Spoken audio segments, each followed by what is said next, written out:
আসসালামু আলাইকুম ভিউয়ার্স, কেমন আছেন আপনারা সবাই যে যেখান থেকে আমার ভিডিওটা দেখছেন। যারা আমার চ্যানেলটিকে এখনও সাবস্ক্রাইব করেনি তারা অবশ্যই আমার চ্যানেলটিকে সাবস্ক্রাইব করে রাখবেন আর পাশে থাকা বেল বাটনটি অন করে রাখবেন। আর যারা আমার ফেসবুক পেজ থেকে দেখছেন তারা অবশ্যই আমার পেজটিকে ফলো দিয়ে রাখবেন। ওভেনে আজকে খুব সহজভাবে লুডুস রান্না আমি আপনাদেরকে দেখাবো। আর ওভেনের যত সব রান্না টুকিটাকি সব টিপস অবশ্যই আমার চ্যানেলটিকে সাবস্ক্রাইব করে রাখবেন, তাহলে আমি যখন যে ভিডিওটা দিব আপনাদের কাছে সবার আগে পৌঁছে যাবে। আর কিছু জানার থাকলে অবশ্যই সেটা কমেন্টে আমাকে জানাবেন, আমি অবশ্যই আপনাদের অ্যান্সার দেওয়ার চেষ্টা করব। তো আজকে আমি এখানে এক প্যাকেট লুডুস রান্না করব ওভেনে। তো আমি এখানে একটা লুডুসের জন্য, এক প্যাকেট লুডুসের জন্য আমি 1 কাপ পানি নিচ্ছি। আর লুডুসের ভিতরে যে মশলাটা থাকে সেটা আমি একটু বের করে নেব।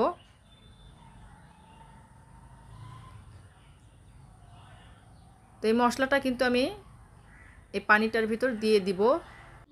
তো আমি মশলাটা পুরোটাই ঢেলে দিচ্ছি। আর এখানে আমি 1 চামচ টমেটো সস দিয়ে দিচ্ছি। অনেকে টমেটো সস খেতে চান না, যারা খেতে চান না তারা এটা না দিলেও হবে। আর আমি একটু 1 চিমটি লবণ দিয়ে দিচ্ছি। আর এই লুডুসে কিন্তু লবণ সব কিছুই দেওয়া থাকে, তো আমার কাছে মনে হয় একটু কম কম লাগে, এই কারণে আমি একটু সামান্য দিয়ে দিয়েছি। আপনারা না চাইলে লবণটা না দিতে পারেন। তো এখানে আমি লুডুসটা মাঝখানে ভেঙে এখানে দিয়ে দিলাম। তো আমি এখন এটা ওভেনে দিয়ে দিব।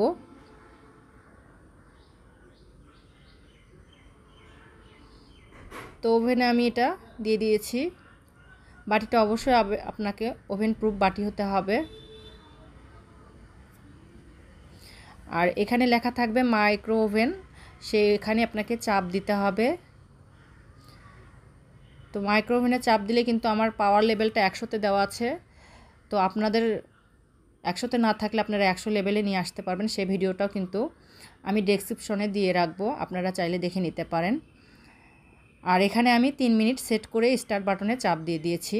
1 মিনিট 46 সেকেন্ডে আমি কিন্তু স্টপ বাটনে চাপ দিয়ে আমি এটা বের করে একটু নাড়াচাড়া করে দিব। তো আমি বাটিটা বের করে নিচ্ছি।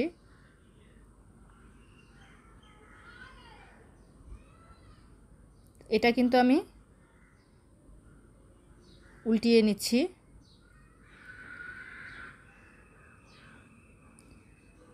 তারপরে এখানে আমি একটু টেস্ট বাড়ানোর জন্য একটু উপর দিয়ে কাঁচামরিচ দিব। এটা কিন্তু কাঁচামরিচটা দিলে টেস্টটা কিন্তু একটু অনেক ভালো আসে। অনেকে ঝাল কম খেতে চান, ঝাল না খেতে চাইলে আপনারা কাঁচামরিচটা না দিলেও চলবে।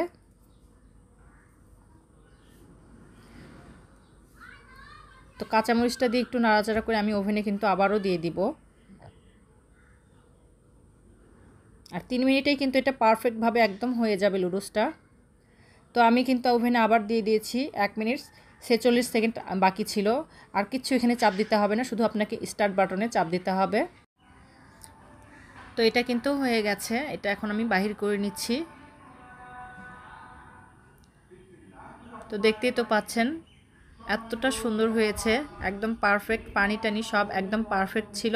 আপনারা এই মাপ অনুযায়ী দিয়ে দিবেন। আপনারাও কিন্তু ঝটপট কিন্তু এভাবে ওভেনে লুডুস রান্না করে খেতে পারবেন। আর ওভেন সম্বন্ধে যাবতীয় আপনারা টিপস জানতে চাইলে অবশ্যই কমেন্টে জানাবেন, আমি আপনাদের কমেন্টের অ্যান্সার দেওয়ার চেষ্টা করব ইনশাল্লাহ। তো অবশ্যই আমার চ্যানেলটিকে সাবস্ক্রাইব করে রাখবেন আর লাইক দিয়ে আমার চ্যানেলটির পাশেই থাকবেন। আর আমার রেসিপিগুলো আপনাদের কাছে ভালো লাগলে অবশ্যই লাইক কমেন্ট শেয়ার করবেন। তো সবাই ভালো থাকবেন।